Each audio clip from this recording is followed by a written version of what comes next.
Radio Rivage présente Au fil du lien, une émission animée par Daniel. Chers auditeurs, bonjour, bienvenue sur Radio Rivage pour mon émission Escapade d'artistes. Aujourd'hui, j'ai le plaisir de recevoir Bernard Bouin, peintre, un peintre autodidacte dont la passion de la peinture s'est nourrie de ses visites dans les musées. Autodidacte, il a appris seul son art, passionné par notamment Nicolas Poussin dont il va nous parler. C'est un grand bonheur et une joie de vous faire découvrir Bernard Bouin et peut-être redécouvrir pour certains d'entre vous, chers auditeurs, férus d'art. Bonjour Bernard Bouin. Bonjour. Merci d'avoir accepté mon invitation pour nos auditeurs de Radio Rivage. Donc c'est avec plaisir, j'ai toujours envie qu'on parle de la peinture, c'est pour moi quelque chose qui a bouleversé ma vie. Qui a bouleversé votre vie. Alors, vous avez été pharmacien tout près de Vannes, et puis un jour, Bernard Bouin, vous avez décidé entre guillemets, de tout lâcher pour vous adonner pleinement à votre art de la peinture. Racontez à nos auditeurs. En fait, j'ai toujours peint. Donc, à 10-12 ans, j'achète des peintures. Je frôle un voisin qui est professeur de Beaux-Arts d'Angers, qui dit qu'il faut que je fasse les Beaux-Arts. Je le fais pas parce que l'institution où je suis à Angers, on dit non, il faut qu'il passe son bac, je passe ma TLM, mais c'est en philo que j'ai ma meilleure note. Et puis finalement, je sais pas ce que je dois faire. Je fais des études de pharmacie et je m'installe comme pharmacien à Saint-Avé. Voilà comment je vis en Bretagne.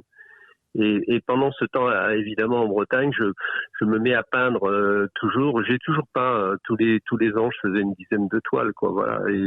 Et donc, je peins. Je m'organise à la pharmacie pour peindre un peu plus. Dans les années 80, je fais une exposition à Nantes, une expo à Rennes. Les critiques sont favorables. Je vends. Les gens du milieu de l'art disent faudrait que vous ayez plus de temps et ça va être la période qui va être compliquée pour moi qui va commencer, c'est entre 80 et 88 où je crois que je peux être peintre et donc il va falloir que je mène une pharmacie avec du personnel et un désir que les gens soient servis normalement par la pharmacie, c'est-à-dire je pense qu'ils ont besoin d'un service, donc il n'y a pas de raison que je sois pas présent tout le temps. Et puis en même temps, le soir, je peins et c'est compliqué à gérer. Voilà. En fait, vous nous dites que il y a une sorte de déchirement. Oui, parce qu'en fait, c'est quand même faire un choix à 43 ans. J'ai une femme qui est formidable, qui m'aide, mais j'ai des enfants 15 ans, 13 ans, 9 ans. Je suis obligé de changer de vie. Je suis pas sûr du tout que j'ai le talent pour accéder à l'art. Je suis pas sûr que je peux le développer. Pour le savoir, il faut le faire. Mm-hmm. Donc, ce que je vais faire, je vais choisir de vendre ma pharmacie, de me donner plusieurs années pour approfondir ce que j'ai déjà dessiné, mais que j'ai pas eu le temps de peindre. Et puis surtout, je vais aller le montrer à Paris. Parce qu'en fait, je veux pas me faire juger ici. C'est déjà compliqué d'assumer socialement l'idée qu'un pharmacien devienne peintre. Et donc, je vais créer un certain silence. Et je vais aller chercher à Paris. Et puis en me disant, si à Paris j'arrive à exposer très rapidement, je peux peut-être y arriver. Et c'est ce qui se passe en fait. Je trouve un marchand qui est rue de Seine depuis 57, moi quand j'allais dans cette galerie, pour moi je considérais que les peintres c'était des stars et tout. Et donc je me retrouve exposé dans cette galerie en 90. Voilà. Donc en fait, vous vous êtes exposé au regard, Bernard Bouin. Voilà, en fait, je lui ai exposé au regard, mais j'essaie de le faire pas ici sur place. Oui, je comprends. J'ai peur du regard de mon environnement. Je suis autodidacte, donc il faut que je me débarrasse de cette carapace d'autodidacte. J'ai mis beaucoup de temps, même quand j'ai exposé à Paris, même quand je suis arrivé au musée de Vannes, puisque la ville de Vannes m'expose au musée en 2004. Oui. Avec la conservatrice Marie-Françoise Le Sceau, la veille, j'échange et j'ai un peu peur, quoi. Alors que j'ai déjà un rythme d'exposition tous les ans, à Paris tous les ans, pratiquement, une exposition personnelle. Et j'expose pratiquement, j'ai déjà fait un rythme de 3 à 4 expositions par an. Avec des marchands, surtout un marchand de Grenoble qui avait 2 galeries. J'ai fait des foires contemporains, d'art contemporain déjà à l'étranger. Mais quand la veille de l'exposition au musée, j'ai un peu peur quand même. Voilà. me faire juger par par ma famille. Au fond, les gens de Vannes, c'est des gens que je fréquente tous les jours. Voilà.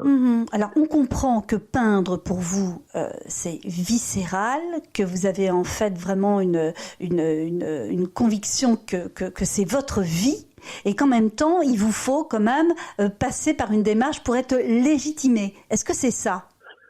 Oui, parce que d'abord, je suis pas sûr d'être peintre, d'avoir le talent. Après, il faut que je gagne ma vie. Donc, je procède avec un rythme d'exposition un peu étourdissant. C'est ce que m'a dit le directeur éditorial de Elviso qui m'a fait un livre il y a 3 ans sur l'ensemble de mon travail. Oui. Parce qu'en fait, en exposant beaucoup, je vends. En France et à l'étranger, qui viennent acheter à Paris, ou même quand j'expose en Belgique ou en Suisse. Donc ça me rassure. Et puis la vision des critiques aussi me rassure. C'est-à-dire que j'ai besoin du regard des autres. C'est-à-dire que j'ai un doute. Je suis quelqu'un du doute, moi. Je suis pas quelqu'un de la certitude.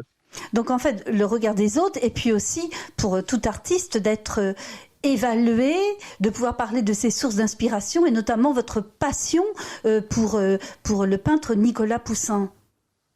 Oui, alors ça n'a pas été la première. La première, ça a été Piero da Francesca. En 86, j'avais fait le voyage en Italie à partir de Florence jusqu'à Borgo San Sepolcro, sa ville natale, jusqu'à Rimini.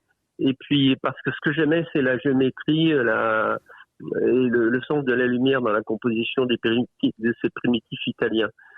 Dans les années 86, quand je suis entre les expos que je viens de faire à Nantes et à Rennes, et puis que j'ai pas encore vendu ma pharmacie, je regarde le peintre Edward Hopper, le peintre américain Edward Hopper, encore peu connu en France. Alors, ce qui m'intéresse chez lui, c'est le côté cinématographique, c'est-à-dire le lien avec la réalité quotidienne de nos vies à nous. Voilà. Et puis ce côté cinématographique, ça m'intéresse. Le cinéma, c'est quand même la grande aventure du XXe siècle. Et donc, je regarde beaucoup Edward Hopper. Et puis tout ça, ça vient par Pierre Rosenberg. Pierre Rosenberg, dans une revue de vulgarisation, il est à ce moment le directeur des peintures au musée du Louvre. Et il dit, on lui demande si vous devez, Pierre Rosenberg, si vous devez partir avec une toile du Louvre, laquelle choisiriez-vous? Il dit l'hiver des 4 saisons de Poussin. Moi, je connais pas Poussin. Donc, aussitôt, je vais me précipiter là-bas et je vais être absolument complètement bouleversé par cette série de 4 peintures qu'on a la chance de fréquenter et qui appartiennent au musée du Louvre, qu'on peut voir au Louvre d'une façon permanente. Voilà. Et plus tard, je vais rencontrer Pierre Rosenberg en 95 lors d'une expo à la galerie Visconti, qui est la galerie qui m'a donné ma chance. C'est le marchand qui m'a donné ma chance en 90. Et je vais rencontrer Pierre Rosenberg parce que j'ai fait une série sur les saisons dans l'esprit de Nicolas Poussin. C'est-à-dire, les saisons de Nicolas Poussin, c'est une représentation du monde entre le paysage, donc on pourrait dire Spinoza, pour les Grecs anciens, la vision des Grecs anciens, la mythologie ancienne, l'Ancien Testament et probablement le Nouveau aussi. Parce que Poussin est né aux Andelys, en Normandie. Il est parti à Rome très jeune, il arrive à Rome il est né en 1594 et il arrive à Rome en 1624. Et aussitôt, il va être, ses commanditaires, ça va être les cardinaux Barberini et Rospiglioli. Il est proche, mais en même temps, il va suivre les mouvements libertins et les mouvements, les milieux libertins et les milieux intellectuels de l'époque. Il va suivre l'affaire Galilée. C'est quelqu'un qui est vraiment, alors depuis ma rencontre avec Pierre Rosenberg en 95, il était à ce moment-là directeur du musée du Louvre. Depuis, il est directeur honoraire.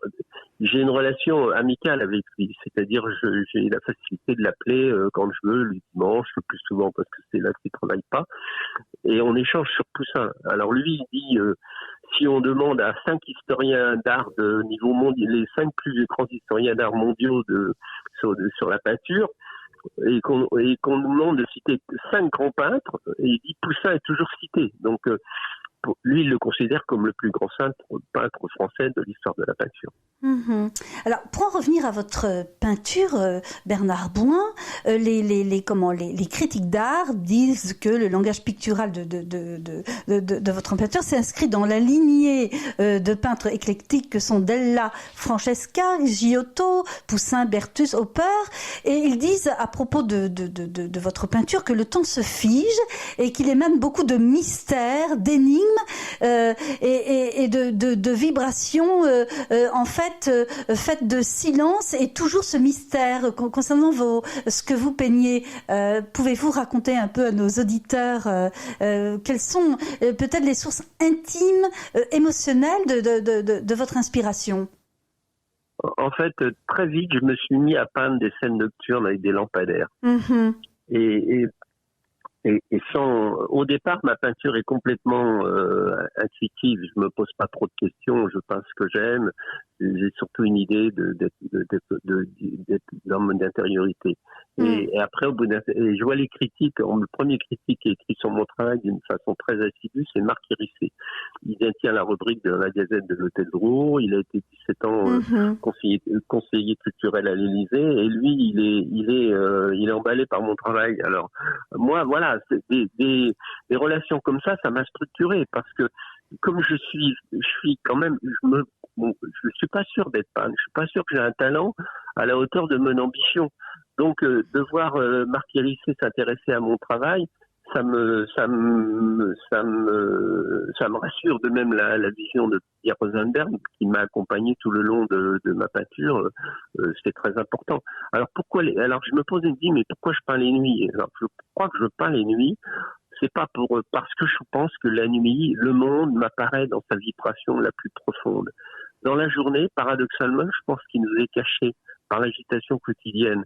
Et ce qui me plaît dans le regard que je porte sur le monde, c'est qu'au fond, je pense que regarder le monde, c'est nous regarder. On est poussière d'étoiles. On est probablement issu du monde. Et si on veut s'interroger sur notre propre histoire, faut regarder la nature, voilà, et probablement regarder le monde dans sa dimension la plus large et la plus cosmique. Alors, vous êtes sensible, bien sûr, comme beaucoup d'artistes, aux vibrations. Vous voyez des choses que nous ne voyons pas forcément. Est-ce que aussi la nuit, c'est pas aussi le moment où on est seul avec soi et où l'absence de lien social vous permet peut-être de revenir aux sources de ce que vous ressentez, d'émotions très anciennes et très personnelles? Oui, bien sûr, c'est juste. C'est la nuit. La nuit, je sens le cœur du monde battre, mais je suis en relation directe avec moi-même. C'est un autoportrait de regarder la nuit. C'est évident, c'est sûr. Je pense que c'est juste ça.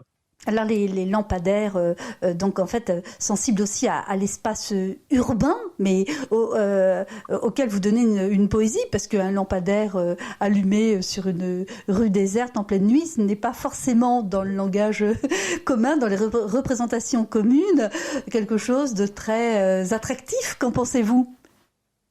En fait, le lampadaire, ça m'a toujours marqué, cette lumière de nuit. Comme une présence bienveillante sur les choses comme une lampe de chevet finalement. Oui. Et donc il y a un peintre que j'aime beaucoup aussi, c'est Georges de la Tour avec la bougie.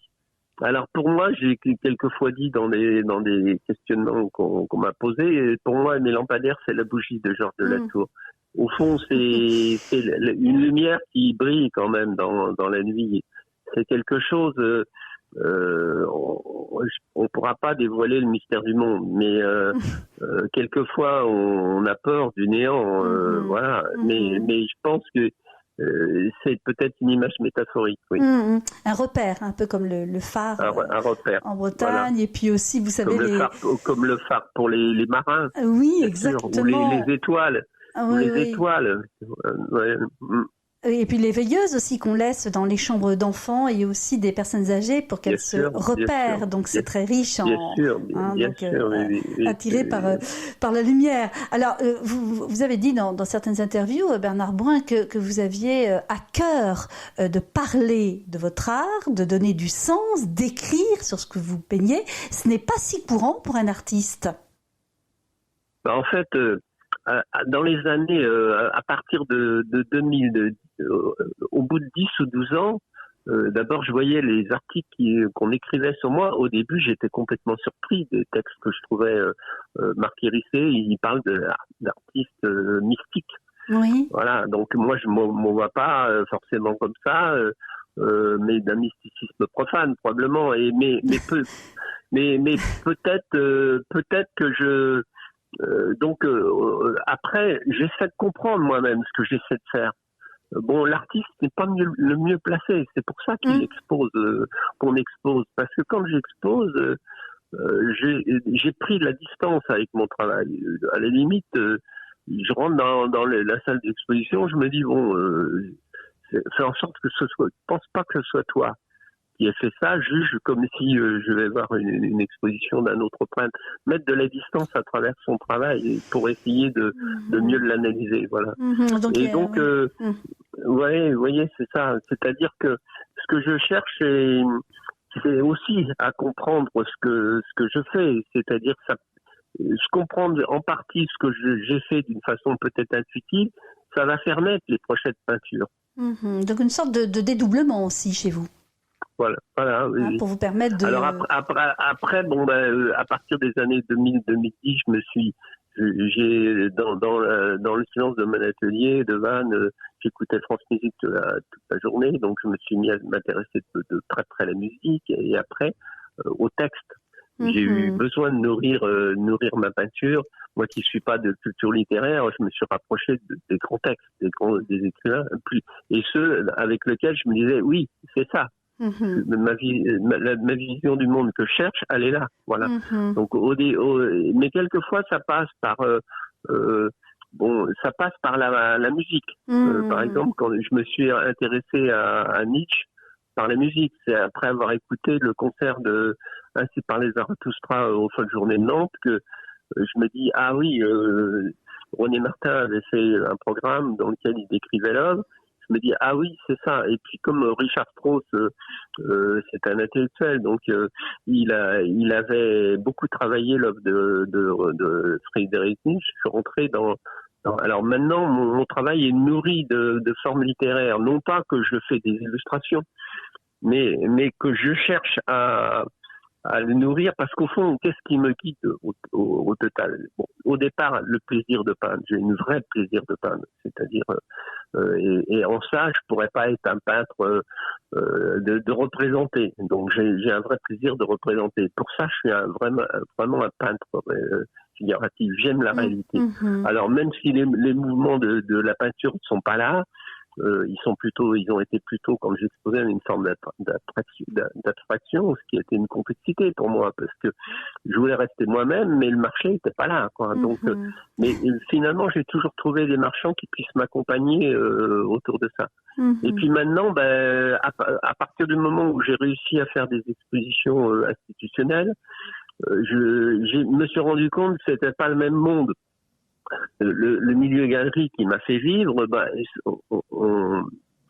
on est là pour vendre, quoi. Alors que le milieu institutionnel, on est là pour monter des projets et donner du sens aux projets plus intellectuels. Alors, et donc, à partir du moment où j'ai fait des expositions institutionnelles, j'ai pu me livrer, me poser la question du sens. Alors peut-être que l'une se nourrit de l'autre. Les deux. Parce qu'au fond, les images qu'on voit du réel, personne n'a la même image du réel. Bien sûr. L'image du réel qu'on a, du réel dans lequel on vit, ça vient de notre vision, de notre propre histoire, de notre enfance, etc. Donc, on voit pas le même paysage. Le même paysage, personne ne le voit de la même façon. Donc, si l'image que je veux inventer à partir d'une image de la réalité qui m'a ému, si elle est nourrie par ma propre culture personnelle, ma propre vision, la vision de musicien ou de poète, eh bien, elle sera pas la même, je la peindrai pas de la même façon. En fait, on peint pas la réalité. Mhm. C'est une fiction, c'est comme le roman.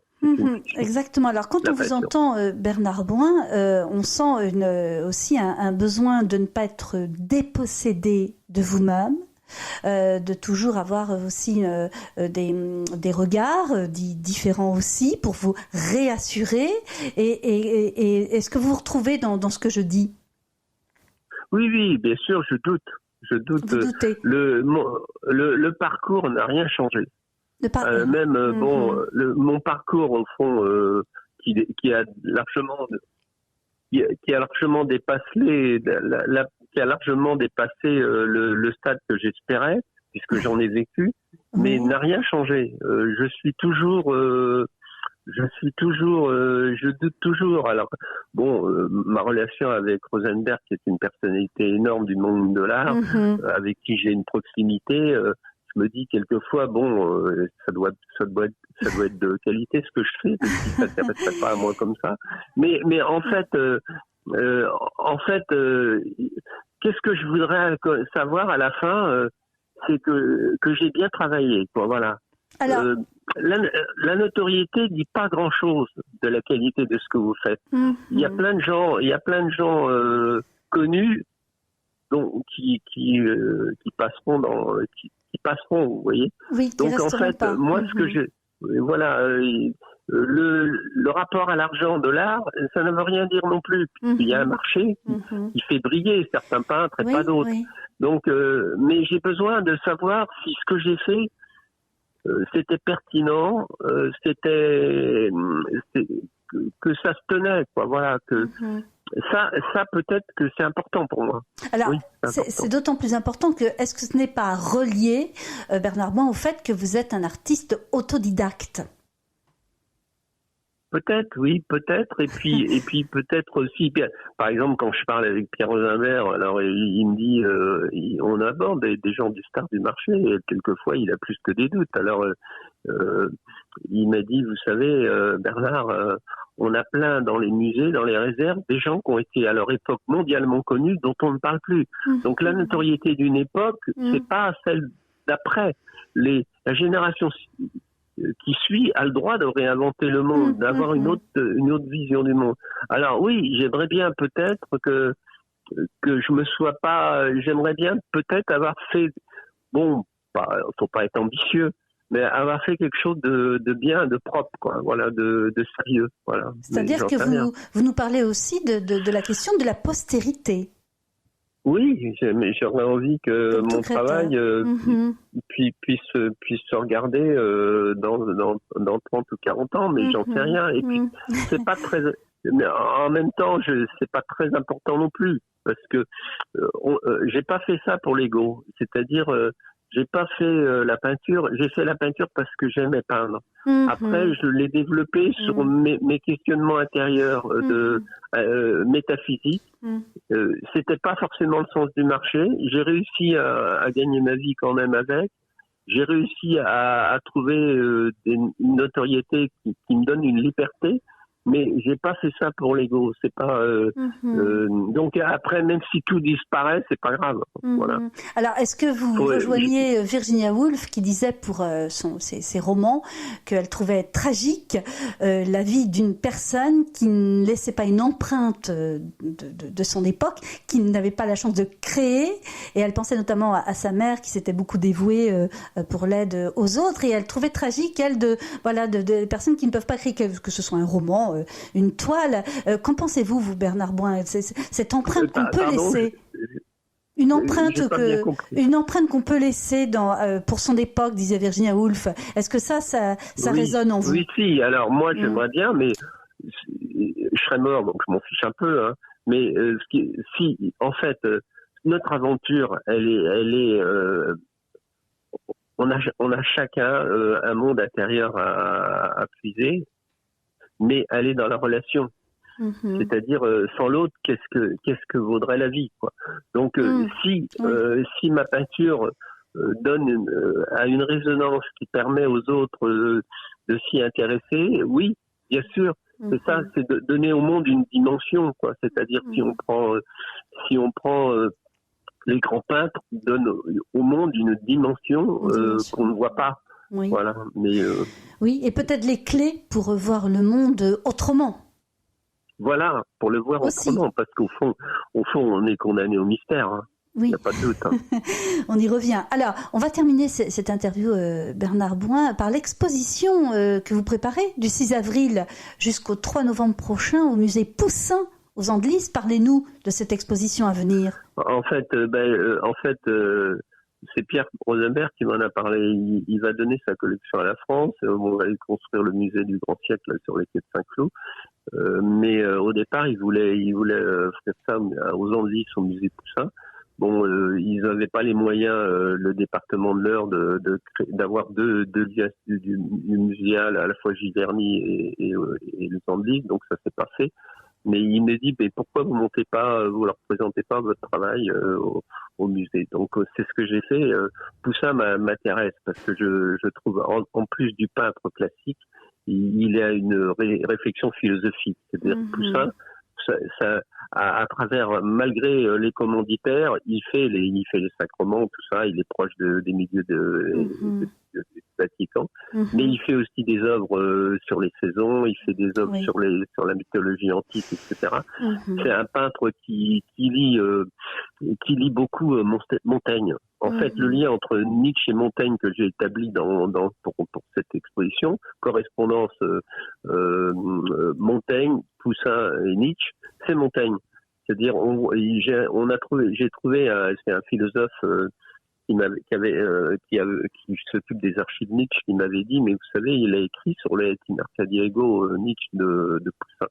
Il m'avait envoyé le texte, et après, on se rend compte que le lien entre Poussin et Nietzsche et Montaigne, les deux lisent les essais. C'est-à-dire que Montaigne, c'est le grand philosophe, c'est le français, il n'y a pas de doute, et il a marqué cette époque, et il marque encore pour l'époque contemporaine les questionnements qu'on peut se poser dans un monde où la technique a pris le dessus dans tous les domaines, quelquefois pour de bonnes raisons et pour le bien, quelquefois pour le mal. Eh bien, Montaigne, c'est à lire. J'ai eu la chance de pouvoir envoyer mon livre à André Comte-Sponville, qui m'a répondu gentiment. J'aime beaucoup. Faut lire le dictionnaire amoureux de Montaigne, c'est par Comte-Sponville. Ça explique beaucoup Montaigne. Donc l'exposition, ça va être autour de Montaigne, Nietzsche et Poussin, sur le Et in Arcadiego, l'élocution latine, qui veut dire, en fait, c'est une toile de Poussin qui est au Louvre. On voit trois bergers dans une nature idyllique avec une femme qui leur indique une éducation sur une tombe. Et sur la tombe, c'est marqué Et in Arcadiego. Et les bergers, ils sont jeunes, ils sont dans le bonheur de vivre dans un paysage idyllique. Et la personne qui donne l'indication, qui est une très belle femme, c'est sans doute la mort, qui leur dit, mais vous savez, même en Arcadie, la mort existe. C'est-à-dire, tu vivras, mais tu mourras. Voilà. Et c'est sur cette question-là, qui a été une question fondamentale pour Nietzsche. Nietzsche, on peut pas comprendre Nietzsche si on comprend pas le décès de son père quand il a 6 ans. Il y a un très beau livre fait par Paolo Durio, dont je vous ai parlé tout à l'heure, qui s'appelle Le voyage de Nietzsche à Sorène, où on voit comment toute sa vie, quand il est à Gênes ou ailleurs, il va entendre, à chaque fois qu'il entendra les cloches, il entendra la mort de son père. Et Nietzsche, au fond, il va se poser la question, est-ce que la vie vaut le coup d'être vécue? Il ne croit pas à la transcendance, mais il va répondre quand même, oui, la vie, ça vaut le coup. C'est une expérience magnifique. Alors lui, il fait le lien dans la fusion entre la personne et la nature et la beauté de la nature. Voilà. Mais alors pour Poussin, c'est une réflexion autre. C'est une réflexion. On voit bien dans l'étoile d'Orphée Eurydice, où on voit Eurydice qui cueille des fleurs le jour de ses noces et qui va être piqué par un serpent. Donc c'est la malédiction le jour de ses noces. Et Poussin s'interroge sur la fragilité de l'existence et sur l'idée que la mort est indissociable de la vie et qu'il faut l'accepter. Voilà. Donc en fait, Bernard Bouin, vous nous ramenez en fait à aussi ce qui guide aussi votre art, c'est-à-dire, je dirais, les mystères de la vie, de la mort, une sorte de réflexion sur le passage, et aussi toutes vos ressentis faits de sonorités et de vibrations. Voilà, oui, c'est ça. C'est très psychanalytique. Un peu, oui, aussi. Disons que ce que j'aime chez Poussin, c'est que sa peinture a ce sens-là. Il y a aucune. Pour l'exposition des Andelys, j'ai copié l'hiver des 4 saisons, puis j'ai copié le paysage.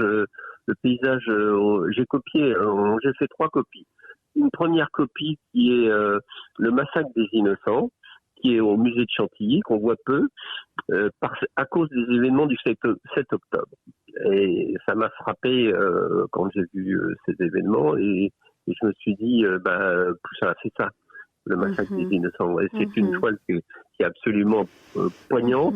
On voit un soldat avec le pied sur un nourrisson dont le ventre va exploser sous le poids du pied, et la mère qui essaie de protéger dans le bras pour empêcher le soldat de lui trancher la tête, et une autre femme qui porte un enfant mort dans ses bras. Voilà. Et donc c'est une peinture que Poussin a fait vers 1628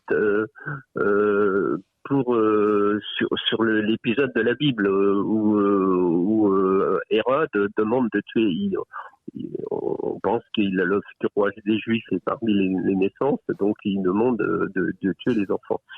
Et alors cette peinture, je l'ai prolongée sous la forme d'un poliptyque, où quand on l'ouvre, on voit une scène de ce qui s'est passé le 7 octobre, mais sans violence.